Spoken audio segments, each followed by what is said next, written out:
Hello guys, my name is Gaurav. Welcome to our new video. The topic for today's discussion are LCM and HCF.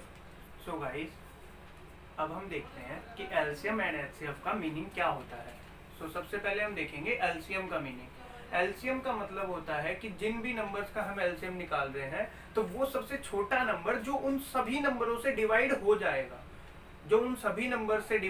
जाएगा, ना कि उन सब numbers को divide करेगा. Okay, so guys you understand the meaning of LCM. So guys अब हम देखेंगे कि एचसीएफ का क्या मीनिंग होता है. एचसीएफ का मीनिंग जानने के लिए हमें पहले उसकी बेसिक जो उसकी फुल फॉर्म है वो हमें जाननी है. तो एचसीएफ की जो फुल फॉर्म होती है वो होती है हाईएस्ट कॉमन फैक्टर. सो हाईएस्ट कॉमन फैक्टर से हमारा क्या मतलब है कि जितने भी नंबर्स का हम एचसीएफ निकालने जा रहे हैं वो सभी नंबर्स उस HCF वाले से completely divisible है. So what do we mean by the complete division? Completely divisible means remainder is zero.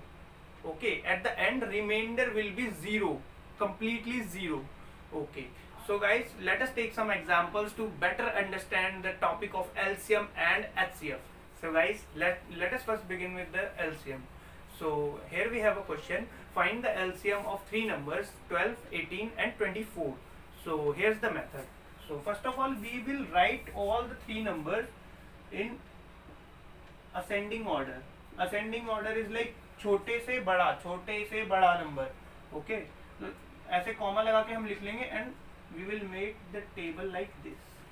Okay, so अब हमें क्या करना है कि हमें सबसे छोटा नंबर मतलब कि सबसे छोटा यानी कि नेचुरल नंबर से हम शुरू करेंगे. नेचुरल नंबर से, not from whole number. We will begin with natural numbers. Natural numbers are those which start from 1, like 1 2 3 4 5 6. so we will begin with the least number.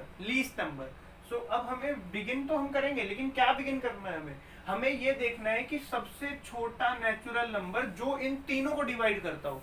तीनों को डिवाइड करने वाला कौन सा हो सकता है. यहाँ पे हमने डिविजिबिलिटी रूल में पढ़ा था ये इवन है. तो ये तीनों नंबर जो है हमारे वो 2 से डिविजिबल है. तो हम क्या करेंगे सबसे लीस्ट नंबर ले लेंगे 2.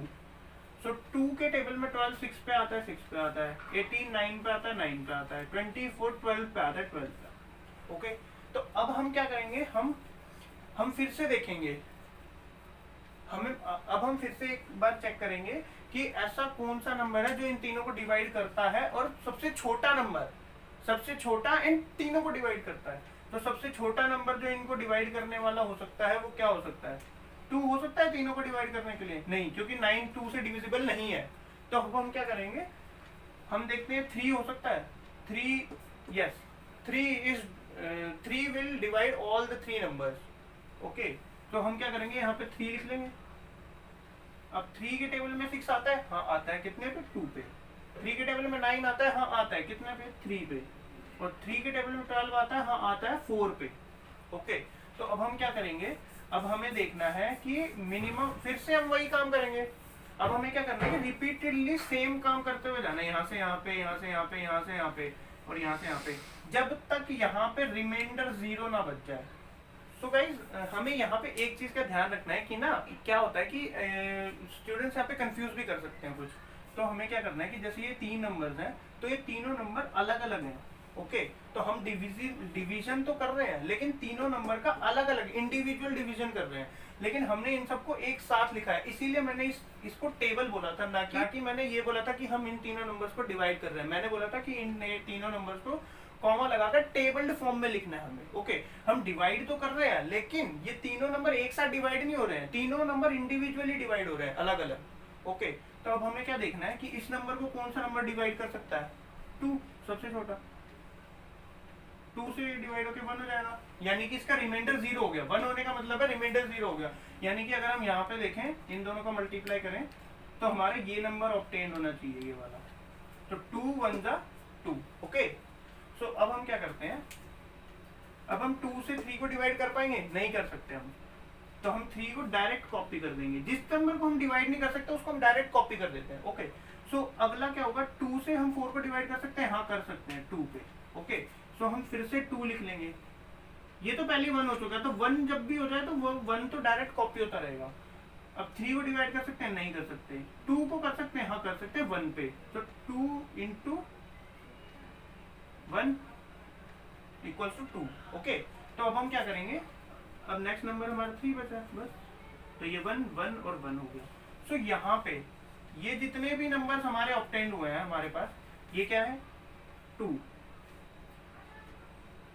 3 2 2 एंड 3। सो गाइस अब हमें क्या करना है, इन सारे नंबर्स का हमें मल्टीप्लिकेशन ऑब्टेन कर लेना है, तो बस हमारा रिजल्ट आ जाएगा। तो रिजल्ट हमारा 2 3 जा 6 6 2 जा 12 12 2 जा 24 24 3 जा 72। So 72 is the LCM of 12, 18 and 24. So मैंने आपको स्टार्टिंग में बताया था कि LCM का मतलब होता है कि जो भी हमारा नंबर ऑब्टेन हुआ है वो इन तीनों नंबर से डिवाइड हो जाएगा, कंप्लीटली डिवाइड हो जाएगा। तो हम इसको एक बार वेरीफाई भी कर लेते हैं। सो गाइस हम एक बार क्रॉस चेक भी कर लेते हैं। तो ये हो गया हमारा 72। अगर हम 12 से डिवाइड करते हैं तो ये 6 पे डिवाइड हो जाता है। 12 6 जा 72 कंप्लीट डिवाइड हो जाता है, तो रिमाइंडर हमारे यहाँ पे 0 आ जाता है। सो गाइस अब हम वेरीफाई करते हैं 18 के लिए। सो 18 आता है 72 के टेबल में 4 पे।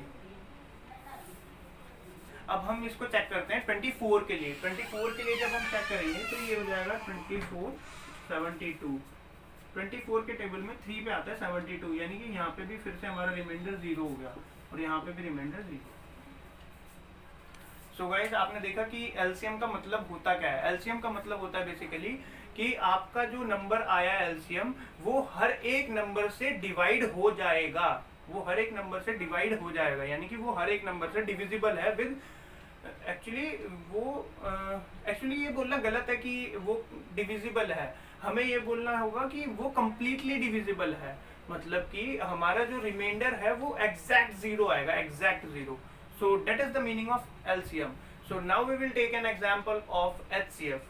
सो गाइस अब हम देखेंगे एचसीएफ का एग्जांपल। तो एचसीएफ के लिए भी मैंने सेम नंबर्स लिए हैं, तो हम देखते हैं कैसे निकालना होता है एचसीएफ। एचसीएफ निकालने के लिए हम क्या करेंगे, 12 18 एंड 24 को सिमिलर फैशन में हम लिख लेते हैं।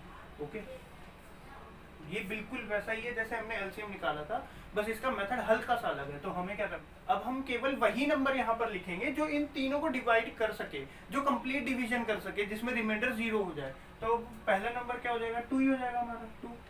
सो 2 से कितना हो जाएगा ये, सो 12 2 के टेबल में आता है 6 पे, 18 आता है 9 पे एंड 24 आता है 12 पे। ओके, सो इसके बाद सो नाउ हमें क्या करना है कि हम अभी भी वही नंबर ढूंढेंगे जो इन तीनों को डिवाइड कर दे एक साथ और रिमाइंडर 0 हो। तो कॉमन नंबर जो इन तीनों को डिवाइड कर दे वो है 3। ओके, तो ये क्या आ जाएगा 2 3 4। सो गाइस अब हम देख सकते हैं कि ऐसा कोई भी नंबर नहीं बचा जो इन तीनों नंबर्स को एक साथ डिवाइड कर दे, वो भी कंप्लीट डिवीजन, यानी कि रिमाइंडर 0 बचे। तो अब हमें क्या करना है, जो जितने भी नंबर्स हमारे इस साइड में ऑब्टेन हुए हैं उनका मल्टीप्लिकेशन फाइंड कर लेना है। मल्टीप्लिकेशन फाइंड कर लेना है तो वो आ जाएगा 6। So this is our HCF. So guys video की स्टार्टिंग में मैंने आपको बताया था कि एचसीएफ एक ऐसा नंबर होता है जो उन सभी नंबर्स को डिवाइड कर देता है जिनसे हमने उसे निकाला है। सो हम यहाँ पे क्रॉस एग्जामिन कर लेते हैं एक बार। सो गाइस हमारा नंबर क्या था 6, तो हमें देखना है कि 6 12 को डिवाइड कर देता है, जी हाँ कर देता है 2 पे। 2 पे कंप्लीट डिवीजन कर देता है, यहाँ पे रिमाइंडर हमारा 0 बचता है। क्या 18 को डिवाइड कर देता है, यस कर देता है 3 पे और रिमाइंडर 0 बचता है। क्या 24 को भी डिवाइड कर देता है, yes 6 divides 24 also at the number 4 and remainder still 0। So guys अब हम देख चुके हैं एलसीएम एंड एचसीएफ कैसे निकालते हैं। So I hope you all understand the meaning of LCM and HCF and how to find them. So thank you guys.